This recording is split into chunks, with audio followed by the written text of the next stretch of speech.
Olá, eu sou Patrícia Lins, psicanalista, e esse é o meu canal no YouTube. Seja muito bem-vindo.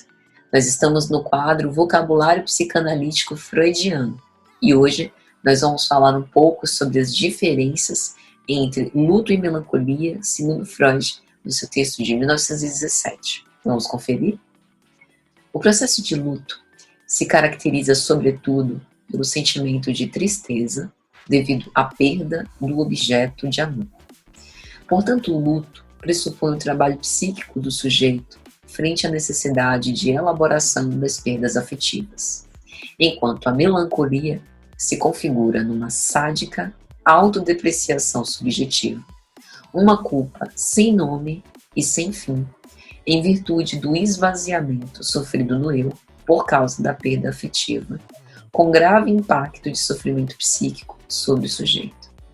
Freud nos mostra que nós somos seres de luto. Portanto, o luto não é em si mesmo patológico, ao contrário da melancolia. E durante a vida, nós precisamos inevitavelmente enfrentar perdas e passar por elas. Então, esse trabalho psíquico do luto compreende buscar superá-las e viver não obstante as perdas, embora cause tristeza e outros sentimentos ambíguos em relação ao objeto perdido. No luto, os objetos investidos libidinalmente ou carregados de afetividade são perdidos e, por isso, através de um trabalho subjetivo, podem ser abandonados e formar cadeias de identificações. Essa perda pode estar relacionada a uma pessoa que morreu ou foi embora para longe, a uma gravidez não realizada, a um divórcio, a um animal que morreu, a um exílio, a uma mudança, uma perda de emprego ou até mesmo uma desilusão.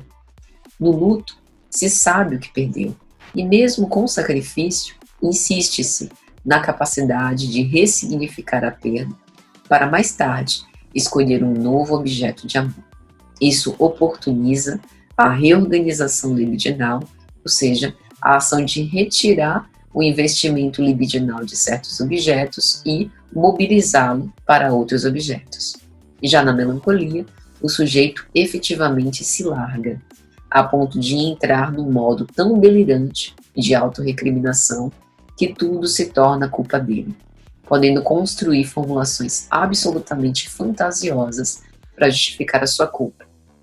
Na melancolia, o sujeito tem um conflito entre o eu e o supereu, este sendo absolutamente acusador, que pode chegar às raias do delírio.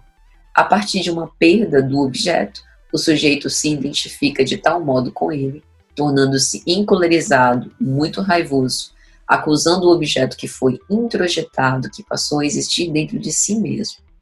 A melancolia, que pode ser considerada uma depressão psicótica ou uma psicose depressiva, é distinta das neuroses clássicas, histeria, obsessão e fobia, e também das psicoses clássicas, esquizofrenia e delírios crônicos. Na melancolia, o sujeito simplesmente não consegue se desligar deste objeto que é perdido. Como há uma identificação muito grande do sujeito com o objeto perdido, uma vez que o investimento libidinal ao objeto não pôde se deslocar para outro objeto, o sujeito continua amando este objeto perdido, mas ao mesmo tempo também o odeia de um modo muito intenso. Em quadros dramáticos melancólicos, o sujeito se sente a pessoa mais amaldiçoada do mundo, com uma profunda autodesconsideração, a ponto de gerar uma angústia tão desproporcional que pode inclusive culminar em tentativas de suicídio. Nesse caso, quando o sujeito tenta se matar, na verdade está tentando matar ou neutralizar o objeto que tem odiado com muita força. Nos melancólicos, há o desconhecimento tanto da natureza do objeto perdido como da origem perdida. E se no luto foi o mundo que se tornou pobre e vazio, como diz Freud, na melancolia é o próprio eu. O analisando melancólico defende o seu eu como indigno, ingrato, incapaz, moralmente desprezível e aguarda sua punição. É como se houvesse uma espécie de satisfação, de gozo nesse padecimento, como se ele conservasse uma tendência de se afeiçoar de tal forma a este estado patológico que, mesmo doloroso, não quisesse enfrentar a questão e preferisse continuar lidando com aquele velho tormento que já conhece. O melancólico vinga-se do objeto de amor que agora está em si mesmo. É como se o eu fosse subjugado pelo objeto de amor perdido. Eu sou Patrícia Lins, psicanalista. Esse foi o meu quadro Vocabulário Psicanalítico Freudiano e falamos hoje sobre luto e melancolia. Espero que vocês tenham gostado. Te vejo na próxima.